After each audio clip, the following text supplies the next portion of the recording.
Even the US is stunned as China pushes back without fighting. Here's how she holds the line. Trump thought he could corner China with tariffs, just like he did with the EU and Japan.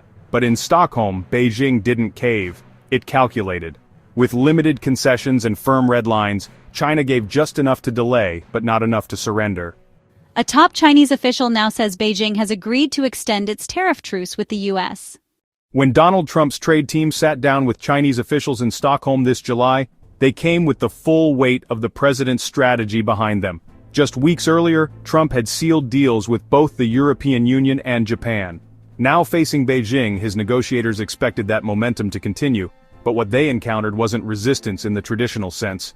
There were no walkouts, no dramatic threats. Instead, China responded with something far more deliberate, a soft but firm refusal to play by Trump's rules.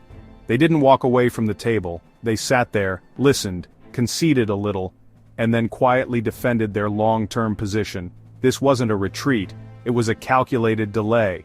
So I think anyone who buys sanctioned Russian oil should be ready for this, is a bill that will give the president discretion to apply secondary tariffs on sanctioned Russian oil from, I believe it's from 0 to 500%. What was their response to that warning? That the Chinese take their sovereignty very seriously. We don't want to impede on their sovereignty.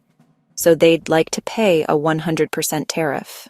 Washington came into the talks with a clear list of demands. The US wanted China to cut its imports of sanctioned oil from Iran and Russia, commit to larger purchases of American goods, and reduce industrial overcapacity, particularly in sectors like steel and EVs. China, in response, lifted some of its restrictions on rare earth magnet exports materials critical to US defense and tech industries, but beyond that, Beijing made no promises.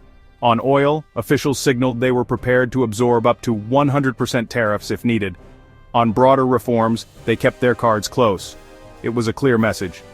China would give a little to buy time, but it would not concede its strategic posture. Rather than meet Trump head-on, Beijing chose to slow the pace. The two sides agreed in principle to extend their tariff truce set to expire on August 12th, but no final deal was announced. US officials confirmed that the pause still required Trump's personal approval. The message was subtle, but powerful. China was willing to keep talking as long as the terms didn't force them to restructure their economy on Washington's timeline. One of China's most powerful tools remains its dominance in rare earth supply. While it restored some flows of rare earth magnets to US firms as a goodwill gesture, the underlying leverage remained. Interviewer. What's the biggest concession they've made that the Chinese have made? Official. Well, I would say they blocked all of their rare earth magnets and now we're getting them.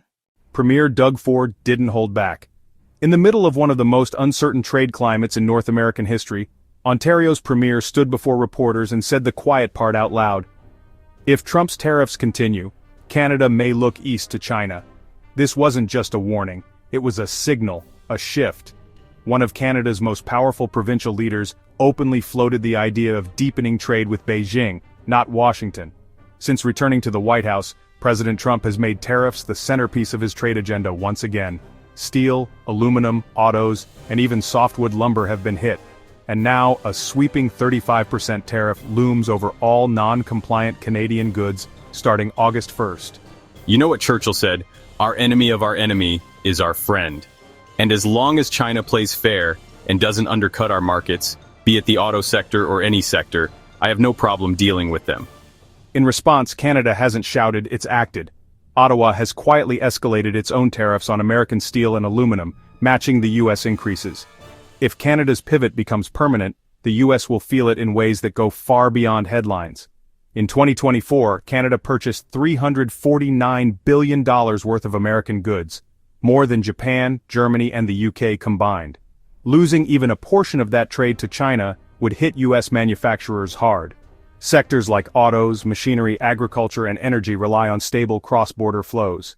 In the middle of an unfinished trade truce with China, President Trump has opened a new front.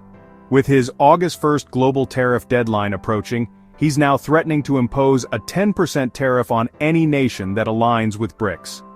Yesterday, President Trump criticized the BRICS for promoting anti-US policy and threatened to impose 10% tariff hikes on them. BRICS is an important platform for cooperation among emerging markets and developing countries. It is not a block for confrontation, nor does it target any country. China has not responded with counter tariffs. Instead, its foreign ministry chose careful, deliberate messaging.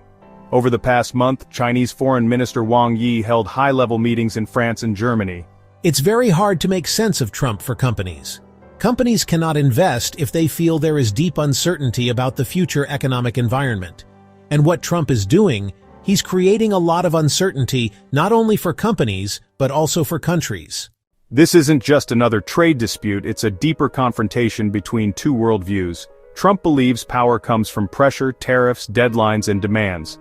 China, by contrast, is betting on patience, diplomacy, and building alliances one project at a time. But there's a risk in Trump's approach. In trying to isolate China, he may be isolating America, and by turning tariffs into a global loyalty test, he's forcing countries to rethink who they can trust. As the clock ticks toward August 1st, the question isn't whether China will retaliate, it's whether it even needs to. Trump may have redrawn the map of global trade negotiations, but China isn't playing by the same map. At Stockholm, Beijing didn't fight loud. It fought long through limited concessions, strategic patience, and soft leverage. What do you think about China's strategic approach to Trump's tariffs? Share your thoughts in the comments below, and don't forget to watch our next video on the future of global trade relations.